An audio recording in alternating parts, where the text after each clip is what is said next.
Hello and welcome to another episode of Fundy Tidings. I'm your host, Jay Remer, and with me today is Laurie Collins and Debbie Cooper. Welcome to the show, ladies. Thanks so much. It's great to be here. They are here today to talk about a great new program in St. John called the Big G program. So we're going to hear all about it and how we can become volunteers. So, this is so exciting. Thank you so much for coming down. So, would you like to give us sort of an introduction as to what Big Brothers Big Sisters is, and what this and how they fit into the program, and and the other groups that fit into this new conglomerate? I think it's so exciting. Right. Well, Big Brothers Big Sisters has been in the St. John area for 50. Actually, this year is our 50th anniversary, and we also serve this area as part of our service district. So we do serve people from Sussex all the way down here to St. Andrews and St. Stephen. So in this particular project that we're talking about, we're talking about matching young people with volunteer mentors.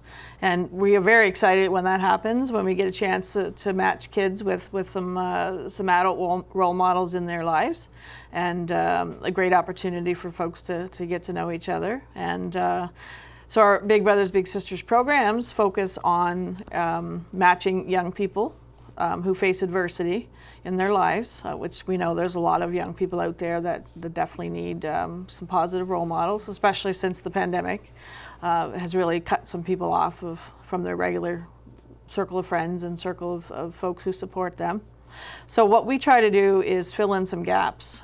So kids who aren't necessarily able to find role models in their lives, or maybe don't have enough positive role models, that we can kind of help fill that gap. So we screen, train volunteers, match them with young people in the hopes that with coaching and support from our mentoring coordinators, some like Debbie's role in the agency, that they can develop what's called developmental relationships, and those are matches and relationships that help to build skills and expose kids to new things and to give them opportunity to be the best that they can be.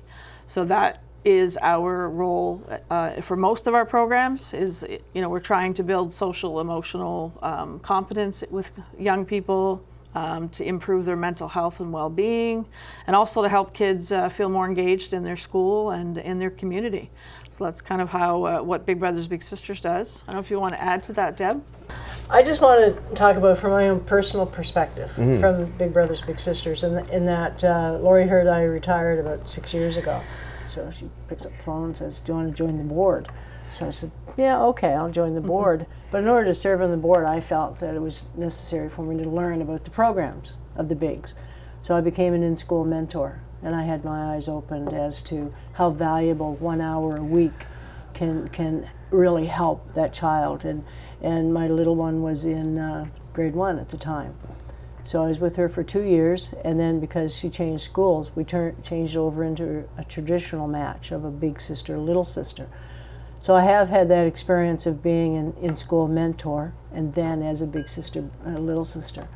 So it's kind of nice to bring that into this role, a new role that I now have as a mentoring coordinator. And this new program that we're going to be talking about is to add the senior component of working with the young children in various roles and various ways of reaching our seniors along with their children. It's really come to be sort of more of a public conversation, the importance of making connections, especially intergenerational connections. So when I found out about this program, I thought, well, this is perfect. It's really cutting edge. How long have you been working on this concept? Well, this particular program has been done in different regions of Canada. Like our national organization has put some work into developing resources for the intergenerational piece of mentoring. And we've been we've kind of been dabbling a little bit for the last year, trying to get the program off the ground and to find enough volunteers who are I mean, they're 55 plus, so people, I'm 55 as of yesterday. So thank you. So I don't not consider myself a senior, of course, but in the 55 plus is the age range that we are targeting folks to be volunteers with this program. So we did receive some funding from the federal government through their New Horizons for Seniors program, and they are funding in part this project. So their focus is on improving the well-being of and resources and connections for seniors, because the pandemic has caused a lot of people to be disconnected or to be isolated from other people, or even afraid to go out and about. So we're really starting to push it now because we did receive the funding this year. And so we do have a couple of matches that we've been able to make of people 55 plus. We do consider Debbie's match with her little sister as one of the success stories of the program. Debbie is 55 plus. Plus. Yes. Well, we all are. Yes, that's right. And we all get there. And none of us are seniors, though. No, definitely. So yeah, our focus is, the intergenerational piece of trying to get folks who are 55 plus, who have lots of life experience and lots of skills that they could teach young people. And in return, the young people can also teach us a lot of things that we don't know about, or we can learn about their family and support each other. Mm-hmm. So it's kind of a great concept in that matching seniors with young people where everyone benefits.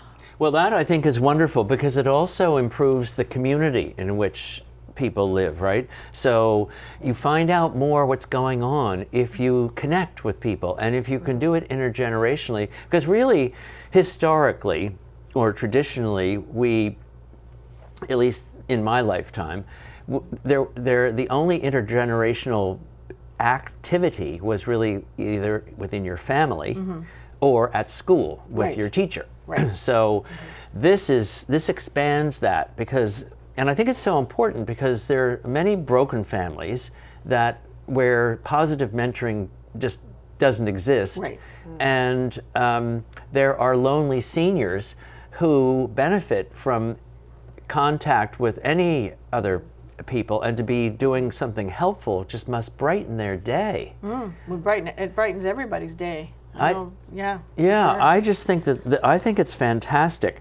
Now, so how do we find out more about the Big G program if we are interested in becoming volunteers and working with youth?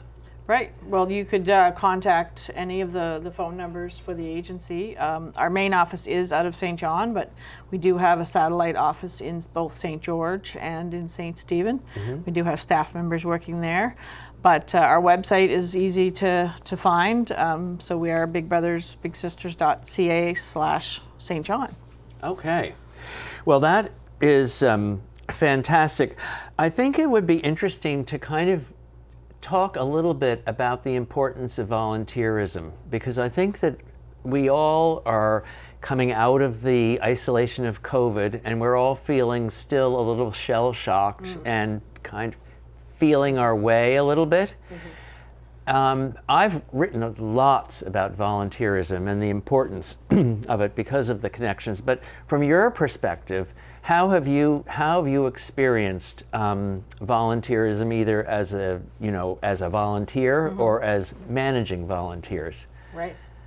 Well, two very different roles, I guess. One, yes. Of managing volunteers is there's a lot of support and coaching that goes into our particular matches. Because we do, once they're matched, provide lots of ongoing support and supervision.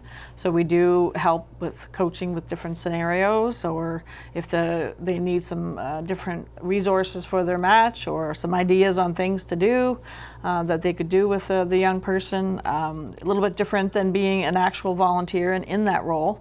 So Debbie has a great story about her little sister and how they've kind of what kinds of activities they do, and her match is really intergenerational because it's kind of, we've got some great stories to share there. So on the volunteer side of things. Sure. Yeah, thanks.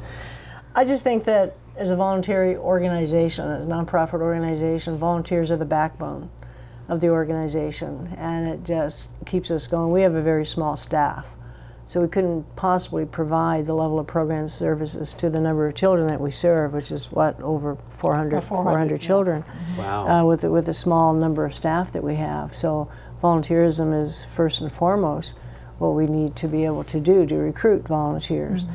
And one way that we've done it with my little sister is that I've exposed her to my circle of friends who come to the table with lots of different backgrounds, passions, ideas. And one friend of mine has an older parent, up in her 90s. So we're actually doing a 3-generational thing in that the young lady is 12, and I'll be a middle one, and then the one in their 90s. But she is able to talk about growing up in rural New Brunswick and what it was like as a child back then. So you can imagine the historical perspective and all of that, what she's learning. And my little is very craft oriented and very artsy and very creative. So she's able to take her learnings and teachings from the older lady and apply them to some of the things that we do on a weekly basis, be it knitting, sewing, baking, you name it, felting. She's using a lot of the traditional kinds of things as part of. So is this, and so do you meet with her once a week? Yeah, now that she's getting a little bit older, it's not always once a week, but definitely 3 or 4 times a month for sure. And we spend longer time, number of hours. Like we were together this last Saturday for about 5 hours, so we spend longer time. Lucky. And it's flexible for each match too. Like, yeah, it is. so we do ask for like a weekly commitment, but sometimes it's every other week, or because it depends on their age and how involved they are. Like if they play sports or something, I might limit you to once every 2 weeks. Right. And, So as far as the training goes, if I was to call you up and say I want to be a big brother, Right.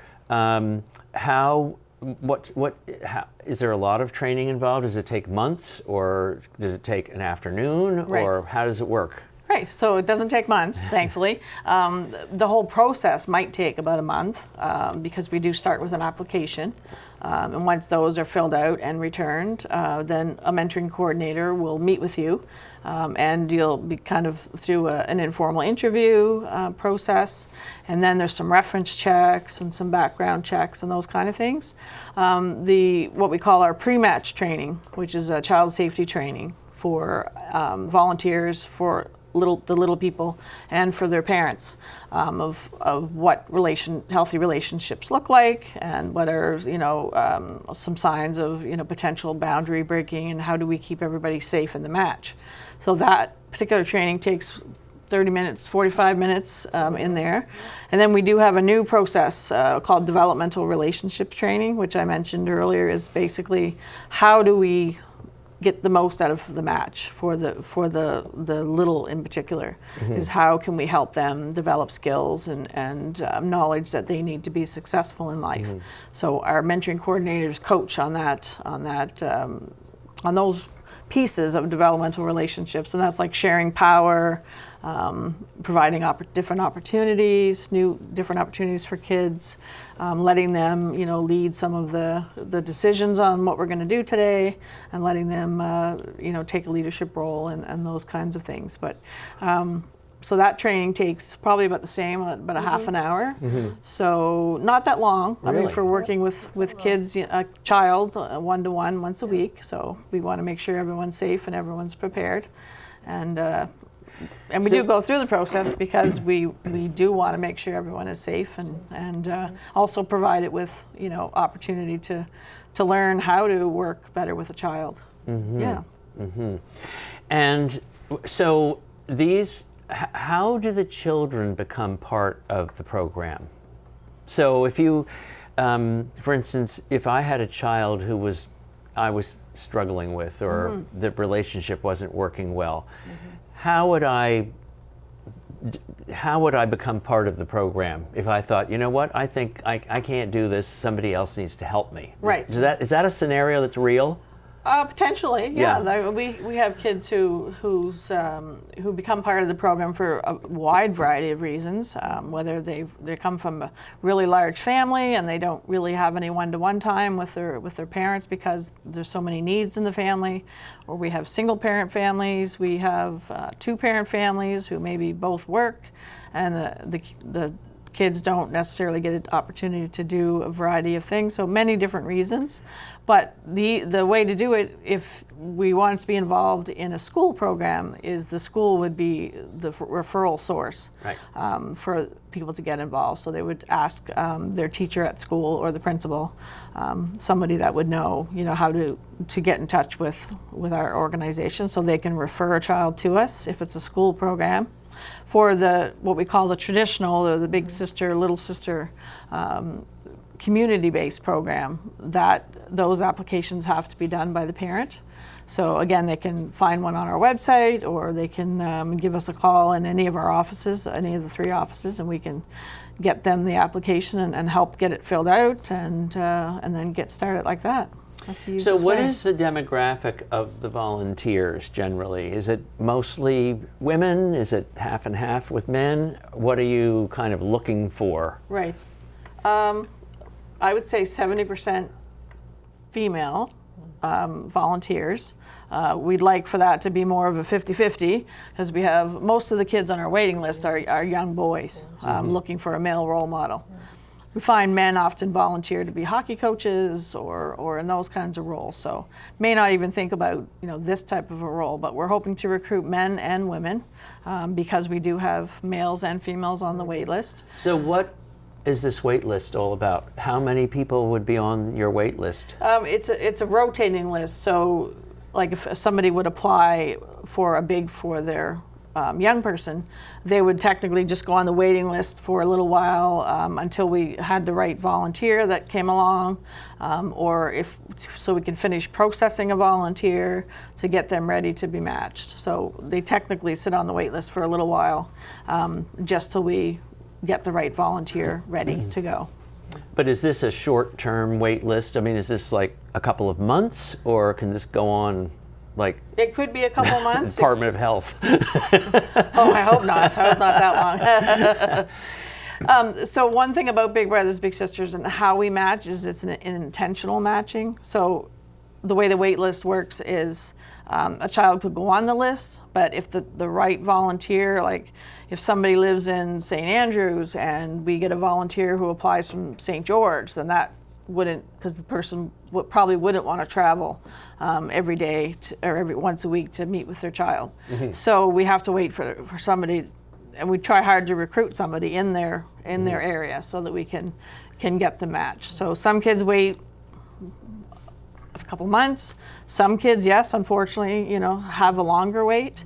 But really, the holdup on the wait list is volunteers. We need people. We need volunteers to commit.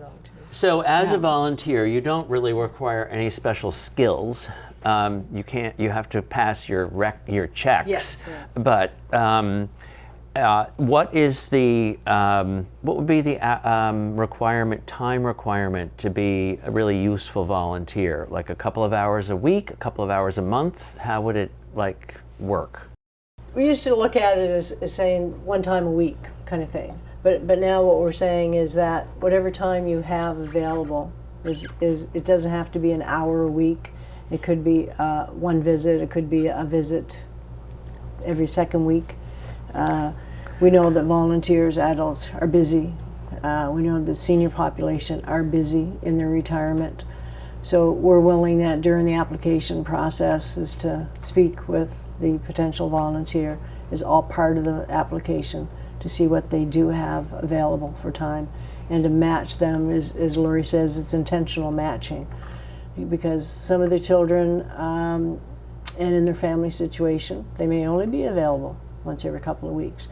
But it's critical that they have this volunteer in their life who can provide the mentoring and coaching in their life, because even once every couple of weeks is life-changing for these children. Yeah. So it's not so much as an hour a week.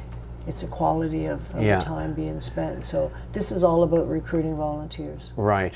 So, what is the some of the outcomes of this that we can convince the viewers are like the magic to Right. this? You know. Yep. The magic is, I know you can speak to this very well, but the magic I see is in kids coming out of their shells after, being matched with someone. Maybe they would go to McDonald's and you order my food, I can't order my, and then eventually they're just going to the counter and ordering their own food and being more confident in themselves. So building those kinds of skills of being, like I mentioned, social emotional development, so relationship skills, learning how to get along with peers, learning how to lose at a game where maybe they weren't good at losing, and that's why the teacher wanted them involved in the program, because they weren't good at losing. So learning to lose is a skill that's often overlooked because it happens in life, and some kids have trouble dealing with that kind of a loss to them could be a big. So a big that's thing. where an older person could come in and explain to them that the upside of losing. Right, Because absolutely. losing is not necessarily a negative. Absolutely. And I would imagine that a number of these kids come from